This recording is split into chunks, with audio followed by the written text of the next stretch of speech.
Hi everyone. Today we are very happy to have Lawrence here with us. He is a plasma scaffold erector trainer. He is going to share with us some common questions about tower scaffold erection. Hey, thank you for having me, Mr. Lee. Also, how long have you been teaching this plasma erector course? I've been teaching for coming to 2 years already for this course. Then how come you start this business? Well, I started because actually I was started with doing some ladders in the first place.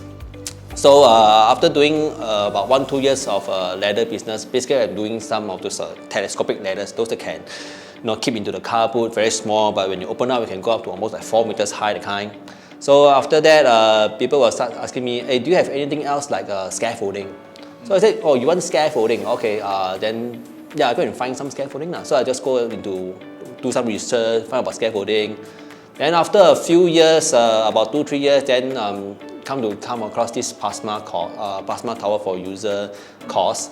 I find that this one is very different from what I have because I myself is a scaffold supervisor. So what we did was we actually have a 5 days basic course. We teach you how to do metal scaffold erection using tubular pipes and couplers. So over 5 days.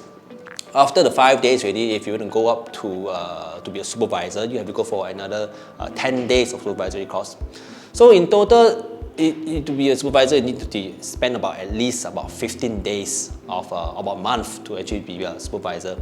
So, but for plasma, this course is actually much simpler and much easy because it's only focused on one thing. It's only focused on tower scaffolding. Basically, it's two types. It will be the aluminum scaffold and also the fiberglass tower scaffolding. Do you need to have a scaffold erector to erect the tower scaffold? Yes, you need to have a trained scaffold erector to erect the tower scaffolding.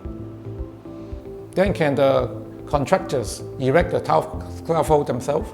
Yes, they can, provided they have their own team of scaffold erectors and supervisors. Do scaffold need to be endorsed by a scaffold supervisor? Yes, all scaffold need to be endorsed by a scaffold supervisor. But basically, it's those that is more than 2 meters in platform height, you need to be endorsed. Those that is below less than 2 meters platform height, you do not need to. In fact, I'm a bit curious whether the tower scaffold can be erected on stairs.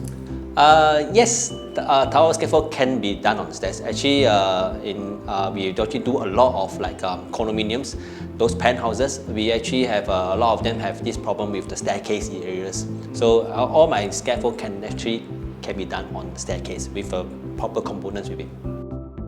When erecting this aluminium tower scaffold, what are the things that we look for? Basically, if you have set up in other people's house and also in landed properties especially, we actually do a lot of this fall protection because we are afraid that the components might scratch the flooring. And if you actually set up in public places, we also have to make sure that the site is actually properly barricaded, so we prevent any unauthorized entry by the pedestrian. This is also to prevent any accident from happening as well. So what do you require to assemble aluminium tower scaffold? First, we will need to have the manufacturer instruction manual because in plasma training, we actually focus a lot of following the manufacturer manual because different brands of tower scaffold will have different setup requirements.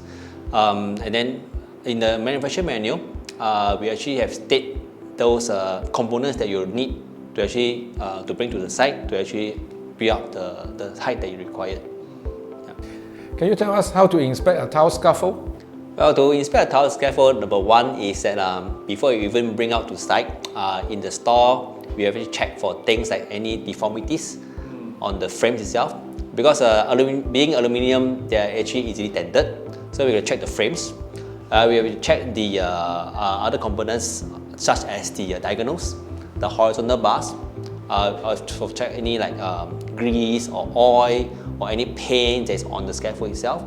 And of course, also the other things like the wheels. So wheels, a lot of times there will be a lot of debris like sand or cement or silicone that actually stuck onto the wheels.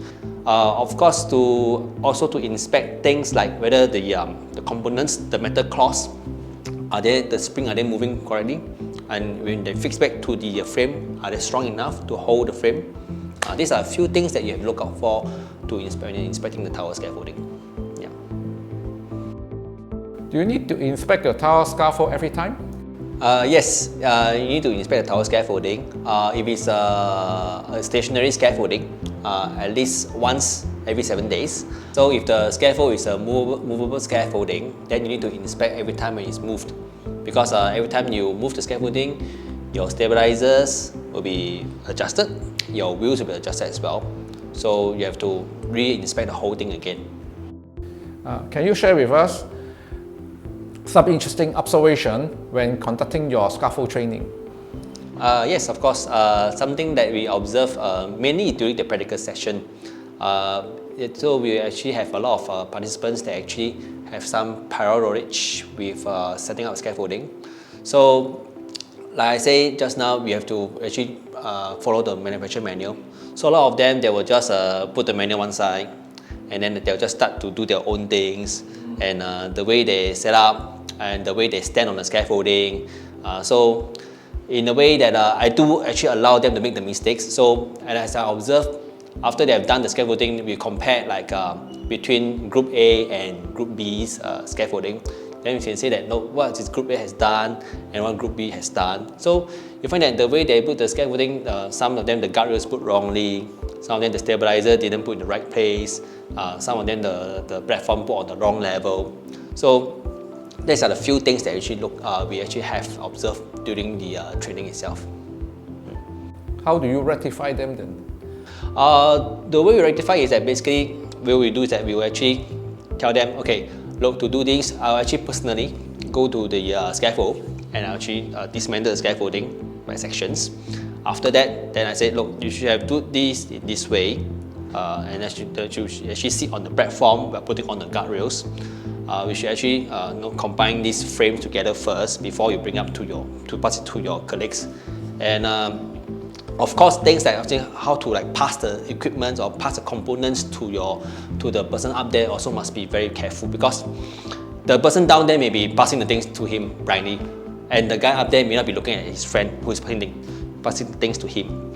So what happens is that when the guy was pushing up the frames, he may have just accidentally poked to his face or poked to his eyes. So this will cause a lot of accidents happen. So all these things, when I tell them, I will actually highlight to them, these are some of the dangerous things that they should look out for on the practical session at that time.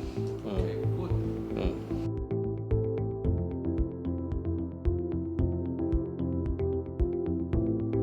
Thank you for coming here to share with us the erection of the tower scaffold. Thank you for having me here today, Mr. Lee.